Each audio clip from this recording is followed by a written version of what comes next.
So I had a decision either to go in, I was either going to go into clothing or go into technology. In the end, I went to mobile phones, and I got lucky. I was there when mobile phones boomed. So that is what I kind of went into, and I done well.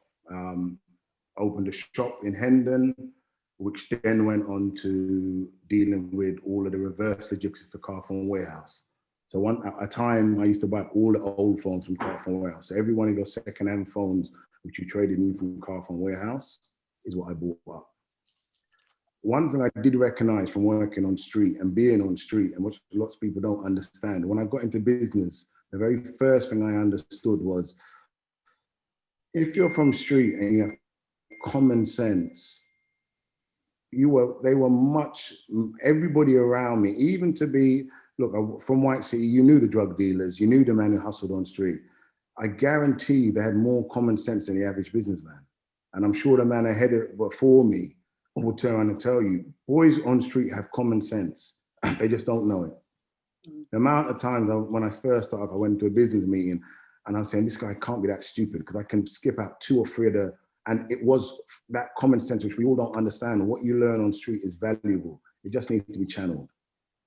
And it's about us as a community working out how to channel that, which is the hard thing. And we all talk about role models. Yes, I think in the last 10 to 15 years, we've understood as a community, we need role models. And at home, I think us as parents, we do. Like now, I've got 5 children. I've got 2 grandchildren now. You understand? And the thing I know now is even more, and I had, which I missed another part, I had children very young. I had my first at 16. I mean, my eldest now is 32 and I'm 49. But that's giving you an indication of how young I had children.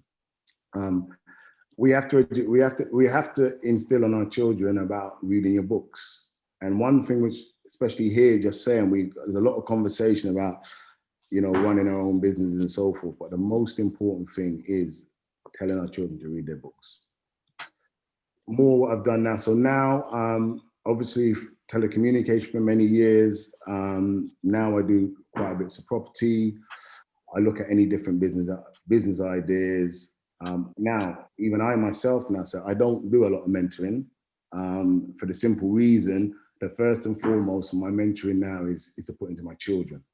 But even listening here is something now which, and my children are getting to that, my children are of the age now, whereas, now I suppose I am looking at, possibly putting in time to in another way. So I'm more involved in more than mentoring myself, but more of being involved in other people around me, like my sister who's talking about things and mentoring, and other people below me saying, right, this is how you would get to do it. So being the voice behind and saying how to organize it and so forth. But at the moment, for me personally, maybe being a little bit selfish, my main mentoring is for my children and my grandchildren. And because as a young dad, I did spend so much time working, I recognize now I could have put more time into my children. So I want to make sure I get it right with my grandchildren. So again, first time in conversation for me. So I'm not really fluent in this type. It's good to hear some of like the 2 people before me talking about what they've done with technology. I take my hat off to you, because I couldn't have took myself back to school to go and do a degree. So I applaud you there, you know what I mean? That there is something to be proper. That's me wrapping up my conversation, sis. Yeah. Any questions? That was great. That was great. That was great. That was great. That was good for me to hear as well, even though I know part of the journey, but it was good for me to hear as well. But one thing that you did say before I just open it up, you mentioned about transferable skills. And I think this is what is missed so often, that on the street, they have so much skills. They have the skills to be the CEO of companies. If they would just apply those skills in different settings. I watched a film once, and I'm not being funny. They said the gang. So I was looking, where's the gang? Where's the gang? The gang was the company. Then they said, company is that's what a company is at the end of the day. It's a gang. So I thought, wow, this is a different interpretation of gang. And then the rap is a book. I'm going to give it at the end, but I wrote some books. We can write books. Our life stories are books that would encourage other people in our community. We just need to commit pen to paper and write it, because somebody needs to hear our life story, because it will encourage them in the next leg of their journey. And also, we can do films. When we do these little films, we're making a movie that we could see on the television. That is our story. And, you know, the block, what people used to do on the block, that's the world. They can do the same thing. They can replicate the same thing if they would just see that their skills are more than what they're using them for. So let's open it up. Let's hear what other questions or things that people want to say. If you just unmute yourself and then just say who you are. Oh, people are stunned. Has anybody got anything that they'd like to say? And I think, hi, good. Who's that? it's Jackie. I'm Jackie. Hello, Jackie. Good. Hi.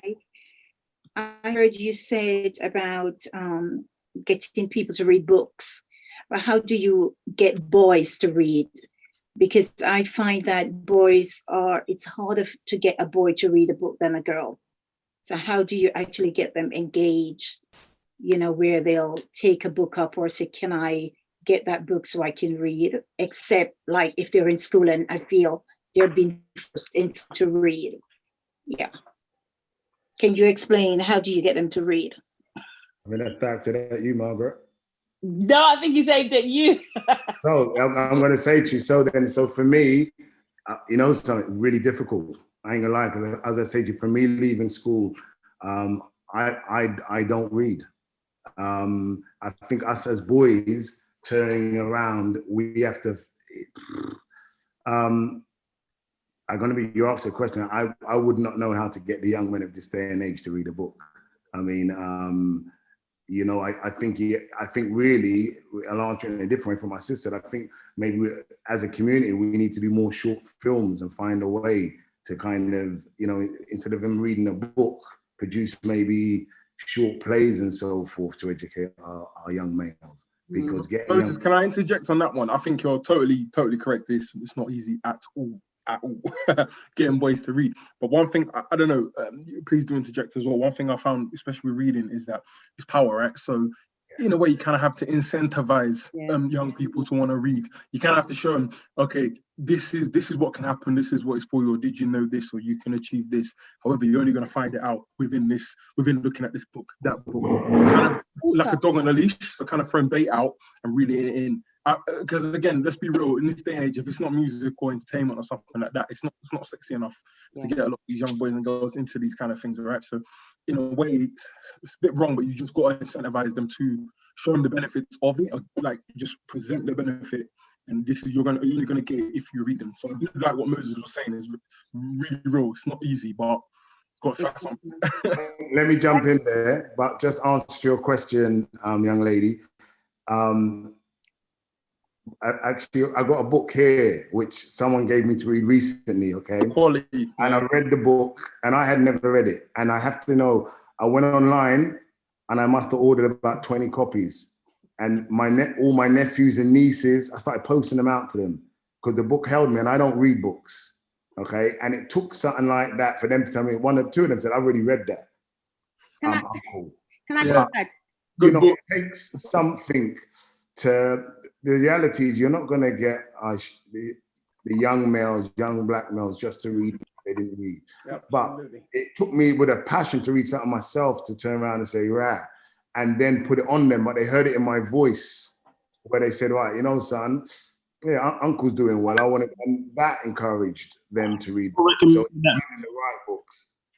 Huh? How many people recommended that book before you read it? You're right. It weren't easy, but once I read it, it held me. So it took that to do it. Not a bad choice of books, Moses. Not a bad choice of books, though. Very powerful. Very powerful book. Remarkable. So I hope to answer your question, young lady. Moses, if you ever are, I would say Art of War as well, Sun Tzu. If you ever get the chance, Art of War. Again? Art of War, Sun Tzu. It's a strategy book on Art of War. Like that's also really similar kind of understanding to The Richest Man in Babylon. Can you put it in the chat so that we can all get these books then? Oh, sure, yeah. Okay, I just want to ask something. Hello. Hello. Some of the problems that I found as an ex-teacher Oh, right. Well, reading might be good. It's the comprehension. And some of the kids can't. You have to identify who can read and who can't read before you give them all these books, because if you just give them books, they're going to be like, it's going to create a barrier. So at the moment, I teach my nephew, and he's 4, how to read. And what I do with him, I spend 5 minutes a day just to letting him sounding out the words and identify where the gaps are. And then once I've done that, we've been doing that since lockdown. Now he's able to read fluently. Now he's picking up the books in the mornings and reading books that he likes. And comics is really, really good. Get comics, get things to do with space. Don't get them just to read things like adventure books, but get them to read real life books, like things about science, about, like, I get him to make a cake and he has to read the recipe. I get him to go online to do research. I make it fun. So reading can be not just about giving them a book per se. Give them the newspaper. My nephew likes football. All right, read an article about a footballer. Write a creative article. And that's how you get them to like and enjoy reading. It works. I've been doing it for the last 18 years. It works. And I've applied it to my organization. So you can give them that Richard's book in Babylon by, what's his name, Richard Claxton or something. But what you can do is, once you've taught them how to read and they understand and they can comprehend what they're reading, then you can slap on those books. Yeah. I think Okay. whatever works. Jacqueline, did you want to say something as well? Yeah, the reason why I asked that question is my eldest son is a boy, he's 33. And I have 2 girls in between of 24 and 19. But my 15-year-old son, he just won't read at all since he started secondary school. Before secondary school, he was fine. And then you cannot get him to read anything at all now. We have loads of books at home. I've taken him out to AA Smiths and I said, okay, look around, find a book that you like, that you can read. And he's just not interested. He loves football. I get him books with footballers and things like that. And he look at it and he discard it. And I can't get him engaged. You know, he's at home, he just isolates himself. I'm like at my wit's end. I'll try anything to give him to do. He's supposed to be going college next year. He finishes school next year. And he said he wants to go to the school that he wants to do PE, where they play football. And I said, no, I will not have you going to that school, because I think you should go into something computer-wise, because I think you're good at that. He has been diagnosed with ADHD, but he's very good technology-wise, but he doesn't want to do anything down that field. So I'm trying to engage him in reading things, you know, watching the news, you know, do something to educate him in a different direction, but he's not interested at all. So, yeah. Maybe Daryl and Ivan and some of those apprenticeships could help to make him go. Hi, Margaret. Sorry to interrupt. I was just saying, I've got children. Obviously, I've got 2 sons with who I do have issues with, you know, reading. It's just, you know, what I find the problem is that there's not many books that relate to these children in per se. Yes, I understand what you're saying, but those ones I'll have to go out and buy. My children go to private school, right? And the school that is predominantly white, right? So the books that they have, it's really, really challenging. Even the last Black History Month, they hardly mentioned anything about Black history. And I had to go in and say, you know, what are you doing for Black History Month this month? You know, when children when they go to school, obviously they spend 6 hours a day in school every day. So obviously when they're in school, there's not much in school that they can relate to. And I think that's what it is with children that don't like reading or that don't have much to read. It's because it's not there in their face. There's so many things that they learn about British history and that history, but they don't learn anything that's interesting to them and that relates to them. And I think that's what the main issue is. The book that you brought up is fair. You're right. There's many books made by Black authors, and there's lots of different literature, but it's not in their face. No, what's in their face is things that don't interest them. And I think that's where they get bored. And that's what Darryl was saying. The children, they get bored very easily, extremely easily. I think as parents, we're going to have to do some research. Like I've come across this book. I put it in the chat, but to you, Cynthia, it's a COVID-19 project called Our Roots. And these are stories written by young children as young as 12 about stories from their grandparents and their great-grandparents. So it's find interesting books that would captivate their attention. And maybe when they see people as young as them writing stories, they may be inspired to create their own. So I think we need to do a little bit of research to help them out. Also, you know, we said that sometimes boys don't like reading books, okay? Sometimes they will look at the size of the book, if it's a book, big book, and they're thinking, I ain't reading that. But this is a small book, which I wrote. It's small, but it's got a lot in it. It's got a lot of trauma in it. And okay, and it says my story, but then is it really my story? So what I did is I wrote a book based on my trauma, the trauma that we went through as a family. But one of my brothers said, and it's my brother Moses, he said, Margaret, if your name wasn't on there, it could be anybody's pain. So it's like I've written a book for all of us. And it's a small book. And the reason why it's deliberately small is because I wanted young people to read it. So it's not that they can't read. It's just what they see in front of them is not engaging their attention. But when they read a story that depicts their story, they will read it. And the reason why I wrote it is because I wanted them to think, when you're on the streets, when you're on the road, and you're doing all kind of things, do you think about your mother back home? Do you think about your father back home? Do you think about your siblings? Because what you're doing doesn't just affect you, it affects the whole family. And sorry, Mom.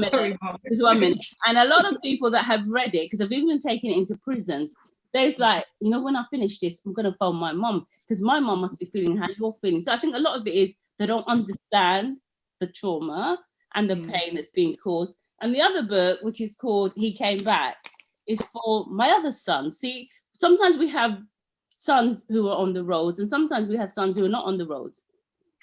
They equally can give us trauma or different type of pain. So what I'm going to do is I've decided to give away 50 books to people that send me their emails, hopefully young people, because I want you to start reading. I want you to start thinking outside the labels that society has put on you or the labels that you've put on yourself.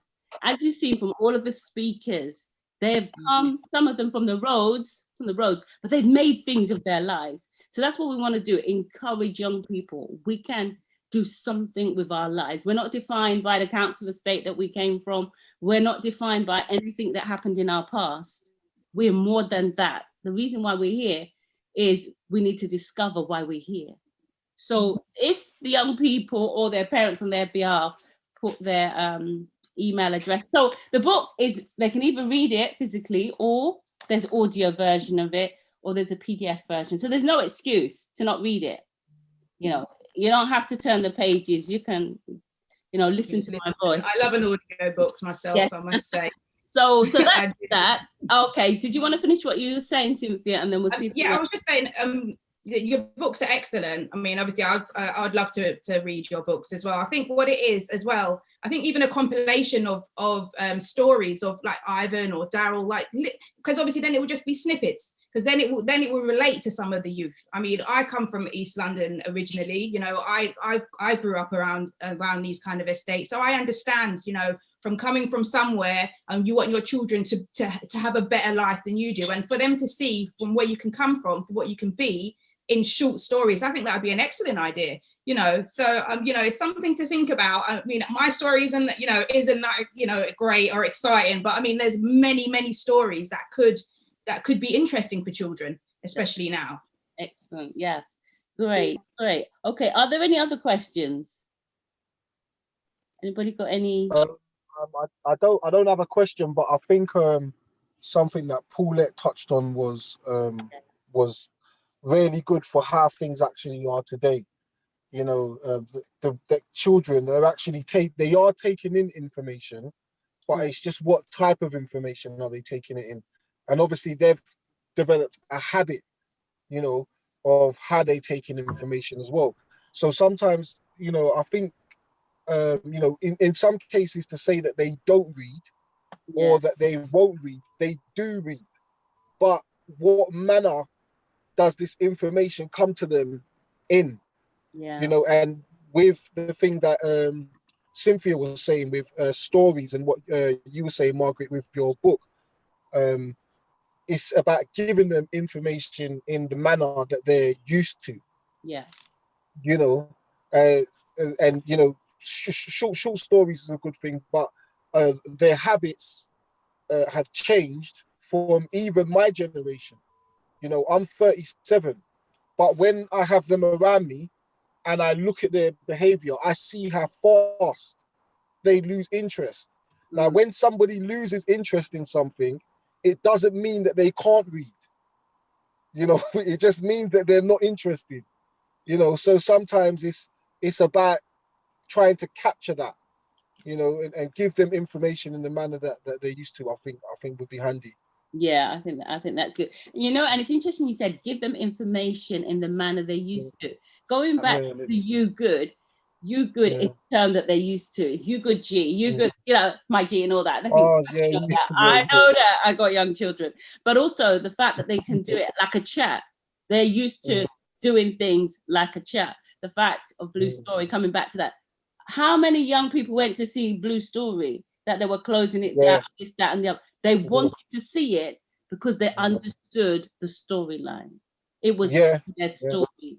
So again, the trauma app is in a way that they will understand. So we want them to engage with it. You know, okay, you've had a lot of trauma. Okay, society's tried to ignore you, but we're not ignoring you.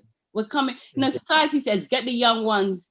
Forget about this. No, we can't forget about these ones because these ones in the middle are going to be our leaders. We need to get them. Go on and be the leaders. Definitely. They go on. 100%. That's the mind state that I think anyone trying to tackle these situations should have. The mind state that they should have is they are going to be our leaders. Now, for me, one of the reasons why I'm so up for doing the youth work is because, you know, I know the way that I raised my son. You know, now, unfortunately, we're not in a situation where everybody wants to raise their son in the same manner.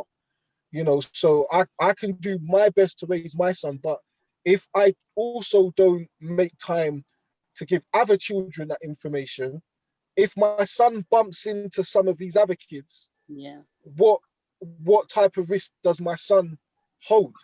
Because nobody else has tried to invest in them. So, you know, and my son being a part of the Black community, I want him to be a part of the Black community. I want him to feel safe when he's a man, you know. But at the same time, if you ignore these lot, if you ignore the other children that are in need, your son is always at risk from somebody that looks exactly like him. Yeah. And that's interesting you said that, because I was saying to my son, I have these conversations with him because I'm trying to understand. I said, how do we change all of this behavior? He said, Mum, you know, 99% of these boys, they obey their parents. They love their mum. They love their dad. But there's that 1%, they don't care. And if you could get to know the other mums, then they could put pressure on their sons to put pressure on the 1%. Yeah. You know, so we need to come together and so. Yeah, you have to work together. You know, you have to work together. You know, and the moment that we don't, in some cases, you know, of knife crime that I've seen, in many cases, a lot of the time the parents actually know each other. You know, when you've got like these little small areas, if they come and say, I was that person's son, or that person's grandson, or this person's, you know, and then somewhere along the line, you see that the two families, you know, had somebody there that knew somebody else, you know, and it's just, but there's, you know, the communication is where there's a major issue, you know, when you compare it to some other communities, you know, in London. So there definitely needs to be people that are leaders that want to make leaders, you know, and I think the men in particular need to be focused on, the boys in particular. You know, they're the most at risk, you know, from so many different factors. Yeah, so it was good to have so many men on today. It's been amazing, you know. I think that has been amazing to have so many men speak about this subject. Normally for this, we don't share it because I record it so that I can play it and say, what can we improve for next time? But maybe little snippets of it where the speakers have spoken, just so that other boys can engage and realize, look, these are men talking our situation, and they made it out the roads. They're doing well. So I just open it up. Anybody else want to say anything? Anybody who hasn't spoken want to say anything? Stephen. Yes, Margaret. Yeah, I just wanted to appreciate you first of all for a fantastic, bringing this together. I really, really applaud the effort. I applaud what you're doing and the initiative as it is. And I've been on this a couple of times, and I'm just so glad that I'm on tonight because, listening to Moses, listening to Daryl, listening to Ivan, it just tells me that, you know what, brothers, you know what, men, you know what, mums, there is hope. Yeah. There is hope. Because if all these brothers are coming together, if we're all coming together and saying all these things, I mean, Moses, man, I take my hat off to you, brother, because it was true talk. It's not always about where the focus, where the perceived notion. It's about you doing you. And you've done you tonight, and you've spoken, really, really into, again, me as an older person as well. And I just thank God that there's so much opportunity out there. And it's just listening to all you guys again has just given me something to think about as a parent facilitator, as I do professionally. Been running courses up and down the country for almost 20 years. And it's just given me something else to think about, to put together for us men to be a greater impact on our livelihood, on the next generation. And that is absolutely amazing. So thank you very much, Margaret, for putting this together. Thank you for all you guys that you've contributed, and you mothers as well. You've just given me so much idea. So I'm gonna come back at you. Thank you very much. Thank you, man. Yeah, excellent, excellent. Anybody else got anything they'd like to say? Yeah, can I just say? Yes. Sorry. It's something for, I think her name was Jacqueline, when her son who's 15 and he doesn't read, and she's not sure of his future, sort of thing. I'd just like to say that I don't know if you all know about the boxer Imran Khan. Yeah. If you know his story, he was excluded from school. His parents were sort of like wits end as to what to do to him, and his dad was tired of this guy who he wouldn't read, he wouldn't do anything. He went taking no exams, nothing. And it's just happened on one day he was passing the boxing gym, and he decided, let him burn off some energy. And the rest is history, because he's now a professional boxer. And the same thing happened to Frank Bruno, Muhammad Ali. There's a lot of guys who don't like reading. And, it's good that books are important. Don't get me wrong. Education, I strongly believe, is the key. And in the case of Frank Bruno, I think he should have gone back to education. Sometimes they don't once they've made the money. But I think if she could sort of like I can't remember the person who says to identify their strength. Yeah, I think it was Ivan. Identify their strength, to sort of like say, okay, then he may not be a reader, but then there's a sport in him that enables him to become great, And I think, in the sporting world, especially the boxing world, it may seem like, it's dominated by Black people, but once upon a time it wasn't. And it's through the great people like Muhammad Ali, Sugar Ray Leonard, and all these guys who weren't once upon a time good at education, has opened up doors to a lot of our young men to sort of like says, look, they can do this. They have a strength in another field. And I just want her to sort of like, I think it's Elizabeth, to sort of like try, see what it is that he actually do, like, and then maybe reading or books will come later on, like it did for your brother, and many other guys. It may come later on. It may not come when he's 15 or even 18 or 19. I mean, I speak for like my own son. He likes reading, which is very rare, but it's only particular books he would read, So but yet he doesn't want to do no education at all. He came and went out quickly. He's gone now. So he did. I can talk about it because he's gone. So just encourage your son. Encourage your son that, you know, there's other things he can do. It doesn't have to be in the education system yet. Maybe that will come later on. Well done. But don't give up on him, is what I'm saying. Yeah, we Thank won't give you. up on them. And even it was your son that was giving me the side eye, but won't we? I know. He's running from it.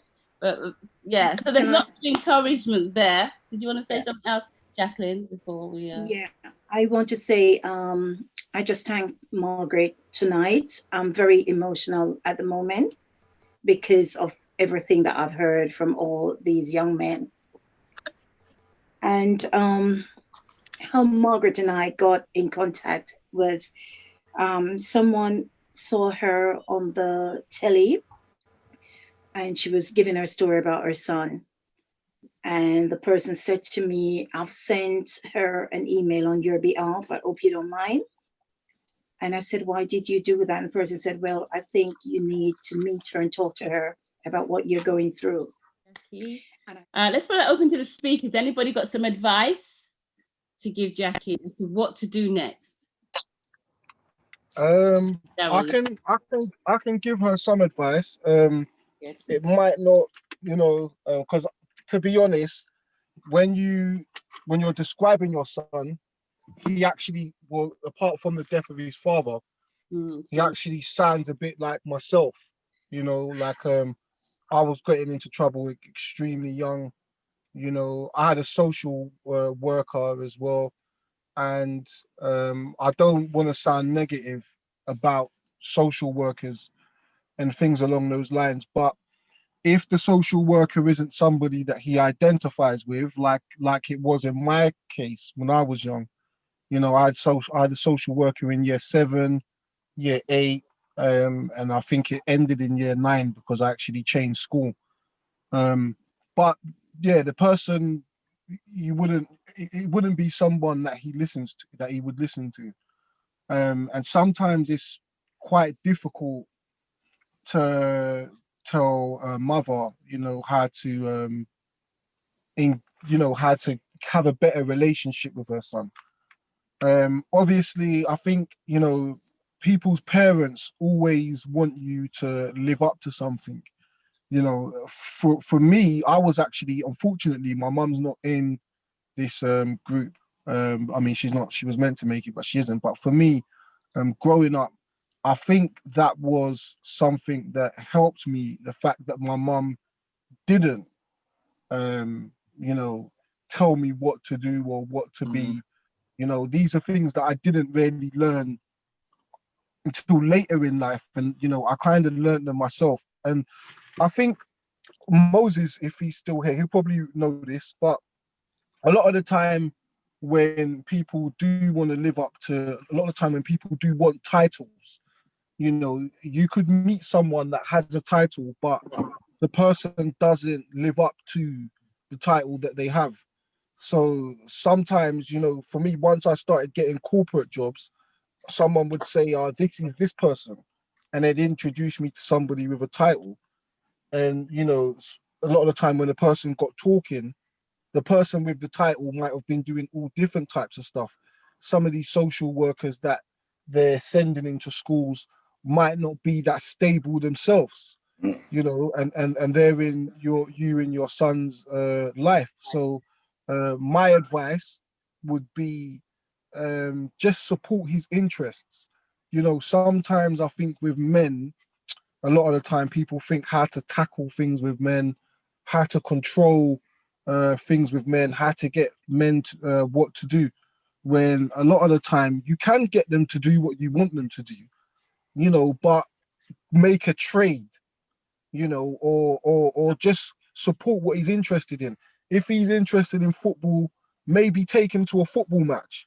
You know, like you might, obviously COVID now has sent everything haywire, but you know, in a sense of, you know, a football match, a football restaurant where there's memorabilia around, or think and just get to know him, you know, like get to know him, get to be his friends, and you know, sometimes you might want him to be a doctor, or he might want to be a footballer or something else, but literally just support the things that come out of his mouth. As long as it's not criminality, as long as, you know, obviously you can't support crime or you can't support him breaking the law, you know, but anything else that he wants to do, even if it's not what you want him to do, support it. If you notice that he's doing things, give him well dones. You know, like sometimes people think, and for me, coming from a Caribbean background, you know, the expectation side of things only came from my grandmother. You know, all the time, my grandmother, she's Jamaican. She's from a place called St. Elizabeth. Everyone in St. Elizabeth knows who she is. And she's like very traditional. She rarely cares about what other people think. So she would always be, like Moses said, and it's right, it is the right information, learn the trade, you know, learn a trade. That's what my grandma would say. She would say, work for a company that would give you a pension. Work for BT. I can get you working for BT.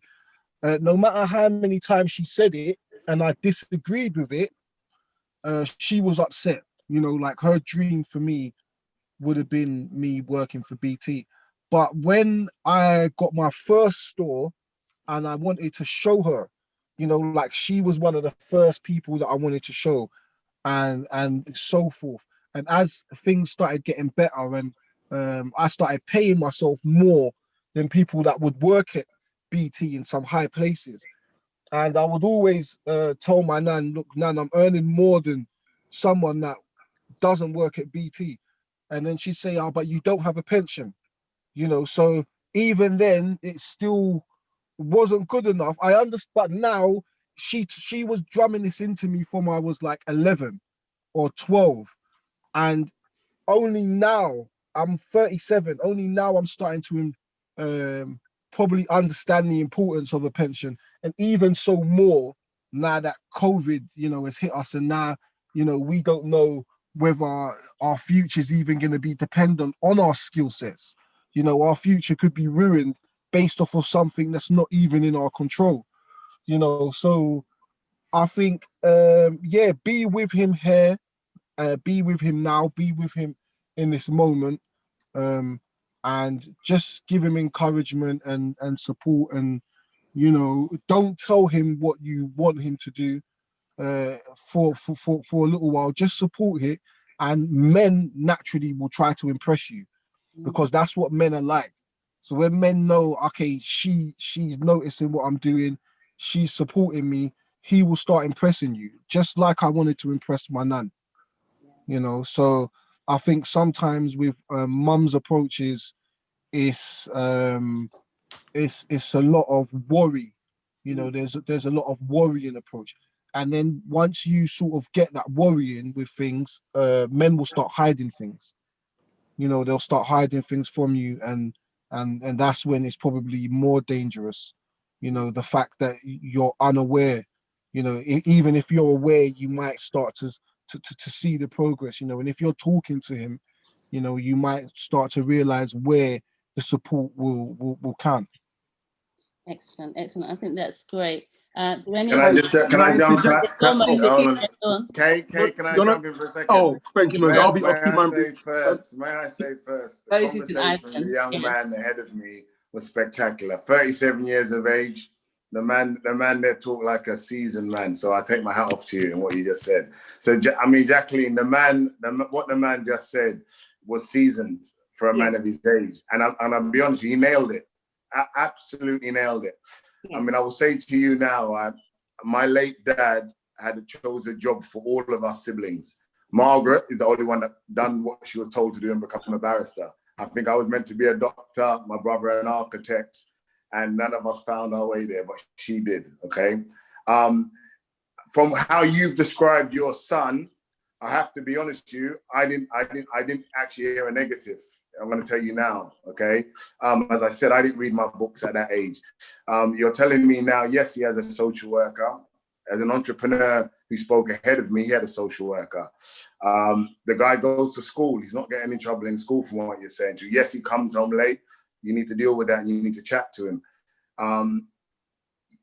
as you said, he likes sports. I mean, another young lady spoke about people going on to becoming a boxer, but he likes to kick ball. There's nothing wrong with kicking ball. You know, I wish I could kick ball right now because them man is doing well. And also, my sister would turn around and say to you that one of her sons now is gone on to be a lawyer now. And he specifically wants to do sports law science. Yeah. You know what I mean? Which is now following the boys who are kicking ball. So the reality is that he's interested in football and he wants to go to college to do with football. Trust me, there is nothing wrong with that. You know, it might not be, as you say, he said, the route that you're thinking, but actually that he wants to do something is well ahead of a lot of the 15-year-olds out there. So, you know, it is to find a way to engage with what he wants to do, is to find a way, as the man said, yeah, encourage him to go to a football game and so forth. But I'll be honest with you, he sounds like he's just there, you know what I mean? Don't even, I know you're not giving up on him, but I think some of the worry, I don't think you need all the worry that you're saying. Yeah. And let me pass on to Kay. There's a lot of worry. There's a lot of worry because there are other things that. No, I hear you. But what I'm saying to you, in this day and age, when we see the young black boys out there, I'll tell you now, it could be a lot worse. And it sounds like, you know what I mean? You are he's communicating with you, as you said, he's good in the home. Yes, you know, it might be that you might have to say to social worker, he's not connecting with you. Maybe I want someone else. And politely with it, do you have someone else? Because it don't look like you and him are vibing, you know? But my point is, you know, I mean, he doesn't, you know, you are thinking the right way. And if he wants to go to school, you're there, you know, you're not. It doesn't sound like he's not obtainable. That's all I'm saying. Well, let me hand on to Ivan there. Yeah. Ivan had something to say. I just wanted to add quickly, you know, thank you to both points. They were both excellent as well. And it echoes what I wanted to add. And Jacqueline, did you say that he lost his father? Yeah, Jacqueline, coming from a man, for me, I lost my dad and my brother. I'll tell you this now, grief has no time limit. There's no expectation on grief. It took me 10 years to accept grief, just accept it, and then to begin to process things, right? And I know from that age and being that experience, losing my father at a young age, as much as I love and adore my mother, there's only so much a woman could do to raise a man, from just my humble opinion. And he has to grow to be a man regardless. He's going to grow. His world experiences, his views of things, he's going to have to learn to navigate that himself. And one thing I found being young was my mum, as much as she became very protective after I lost my father, she began pushing me away. And not anything she was doing wrong, but it's similar to what these two gents said, kind of creating a safe space for him to be himself and to express himself and to open up in a way in which you probably haven't seen before will probably come. He doesn't sound like a bad kid. He doesn't. I feel like he's going through normal kind of teenage pains. I think he's okay personally, but it's about him having that space. And eventually, like the first gent said, guys naturally do want to impress them. We're also quite stubborn. If you tell us no to one thing, we're going to want to do it. And do you know what I mean? If you accept one thing, we'll do the opposite. So it's about kind of letting him go and letting him grow to be a man and letting him grow to be a young man, navigate and find his understanding and ways of things. And once he settles on that, he will slowly start coming to you, integrating to you, talking to you, if you show a lot of emphasis and understanding with him, and just to kind of support that, but not push too much. It is a fine line. And I feel like, again, I'm not trying to tell you, of course, how to be a mother. I'm sure you're doing your very best. And I think he's a good kid. It is just, he probably just needs that space to continue growing, to continue nurturing. And you just have to kind of, I guess, do your best to support that, nurture that in some way. But again, grief is one of those things where it could last for a very, very, very, very, very, very, very long time. And so he could still, of course, be going through the grieving process still. Yeah, so it's even more important that you give him that space. Yeah. Sounds like he is. Thank you. Thank you very much for all your advice, everyone. I wanted to ask, anybody else got any questions before we sort of like round up? Anybody else? Yeah. Pastor, I just wanted to ask a quick question because I missed, my internet was playing up when Ivan was speaking. How did you say that in terms of bringing young people into IT when they don't have the skills, did you say it's via your workshops? So we run workshops with councils, and we do random off the cuff or even organized like Zoom sessions. So I have lots of scientist friends, artificial intelligence, all kind of coding friends and people just around me. And every now and again, we do live QAs or live Zoom sessions of just basic code, basic understanding, and for the young people who ask, because I kind of unofficially mentor a group of young people and always interested in learning new things. So I kind of just throw those events on for them. So that's a way for them to get started, you know, get them creating like noughts and crosses, get playing little games. Super. So is that information on your website? Just 1 minute. Not on my current website. That's a. Yeah, I was saying you put something in the chat, didn't you, regarding? Oh yeah, that's off the website. My website is where you'll find information, but in terms of the workshops and events, that's just on Zooms. But you will find them on my website. I always post stuff on my socials of things that we got going on. So I'll share it again on the chat. But it's just a case of reaching out for it. Or if you have a group of young people that need a session done, I'm sure we could put something on for them. So that's not a problem. Okay, super. Thanks. Thank you. Great. Hallelujah. Are there any other questions somebody wants to say, or do you want to put some feedback in the chat as to how you found today's session? I'll just let you know that the next one is on the 17th of December, where we have something new to discuss as well, and a different range of speakers. But I just want to come back to Blue's story. There was something in there, and this is just to the young boys out there and the young men, that sometimes you'd be quite surprised that your mothers do know what you're going through. They may not know the full extent of what you're going through, like in Blue's story, when Switcher was in a wheelchair after he'd been stabbed and his mum was in the kitchen preparing dinner. They came on the radio about, you know, this particular group that had stabbed someone else. And she said to him, oh, isn't that the group that stabbed you? You know, these parents should really do it with their children, not realizing that her son was the leader of a gang.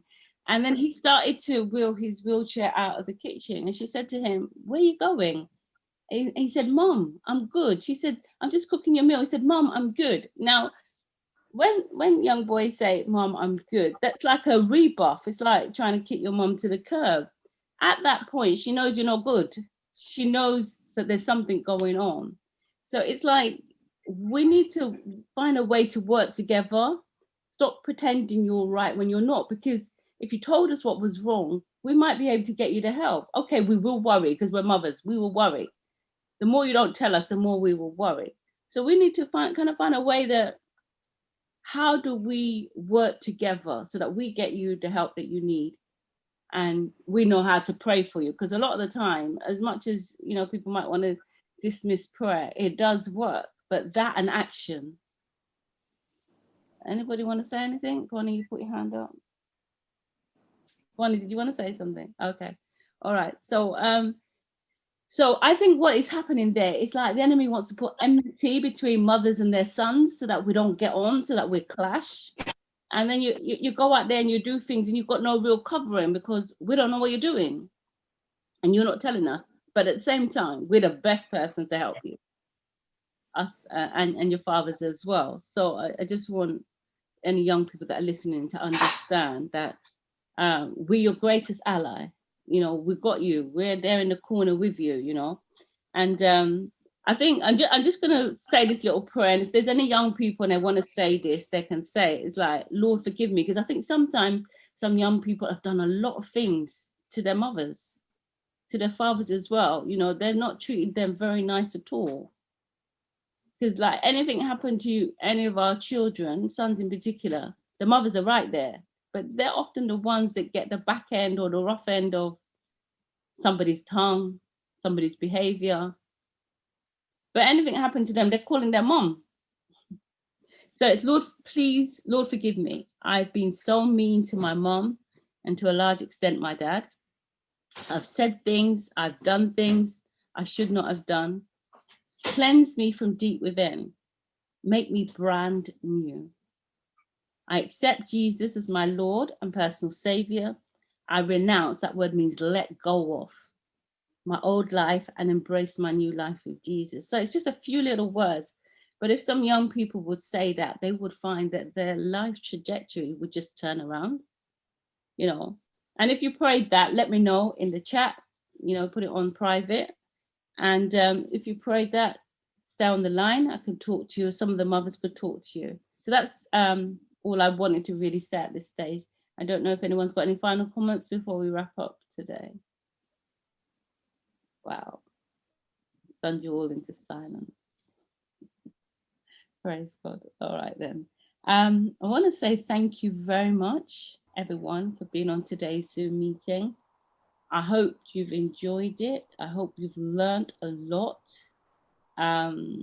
Please, if people have posted things in the chat, take them down. And just remember, there is hope for our sons and our daughters. In fact, there's lots of avenues that they don't have to make money on the roads. There's lots of avenues they can go down: coding, IT, lots of avenues, learn a trade, get an apprenticeship, you know, find a mentor.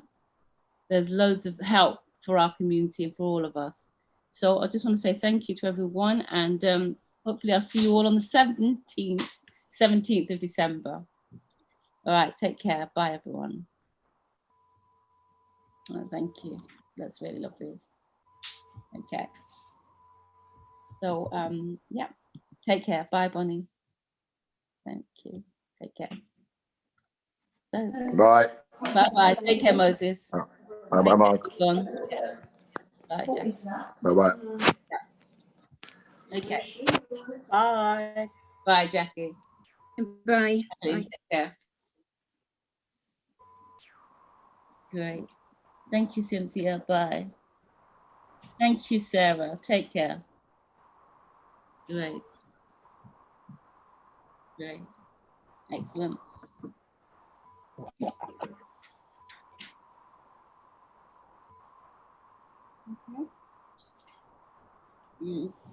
Bye, Margaret. Bye-bye. Take care. Is that Stephen? Yeah. Yeah. Yeah, take care. Bye, Bye. Stephen. Is that Stephen? Yeah, it's the master. Bye, Yvonne. Take care. You can stand for a bit. Okay. All right, you take care. Bye. Bye-bye. Bye, Mummy. Yeah. Take care. Yeah, take care. Yeah. Your mom was on. Yep.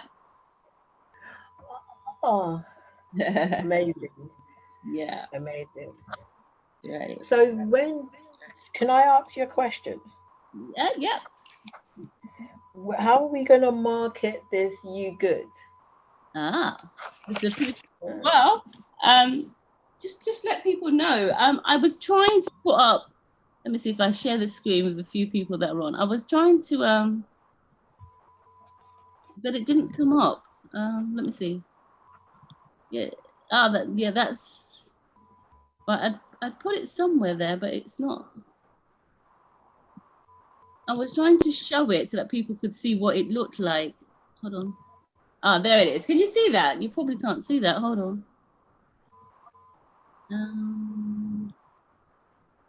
Yeah, there it is. There it is. Oh, there's a share. This is a You Good. Okay. Hold on. But yeah, it was hidden behind. I was trying to show it to people, but yeah, we'll just send out the link to people so they can just go on there, and if they need to speak, they can go on. There's 3 things on there. One where they can learn a lot more about therapy and what therapy is about and things like that. Then there's one that, look, if it's a crisis situation, yeah, you either phone the police or you phone the Samaritans. Don't use that line. And if you want to speak to a therapist, if you go down that therapist route, then a therapist will contact them. If they leave their number, a therapist can contact them. So, so that's how we do it. Just got to let people know it's there. I think because people don't know it's there, they're not using that. Hi, is Carol there? Carol, can you unmute? Let's talk to you since you're still on. Hi, Carol. Okay. Now it's unmute. And Phil Good. How are you, Phil? Can you unmute? Hi, Phil, and hi, Carol. Okay. Anyway, well, they're still there, but we'll just chat for a little while. So yeah, I think it's just to tell people that it's available, that it's there. We're still working on it, so there's about 4 or 5 therapists on there that can come back to them. A psychiatrist, another counselor. There's 2 counselors on there. There's an educationalist on there. So there's a lot of help on there if they want to go on there and get some help. So, Brilliant. yeah, that's it. That's it, really. That's it. That's all I want to know. There's someone, you know, it's just, I think that's needed more than ever and urgently. Yeah, yeah, very much so. Yeah. Very much so. Yeah. Okay. Sorry, Sylvia, are you still on?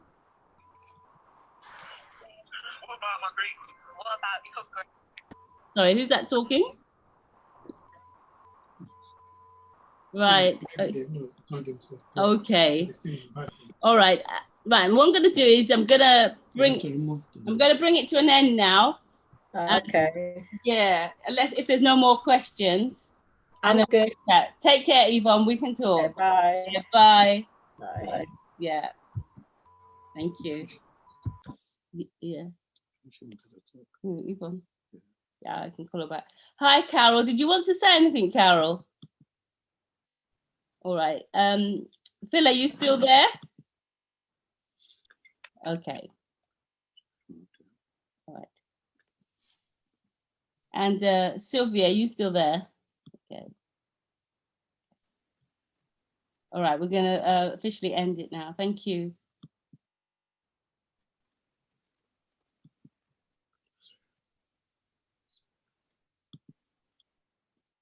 Yeah.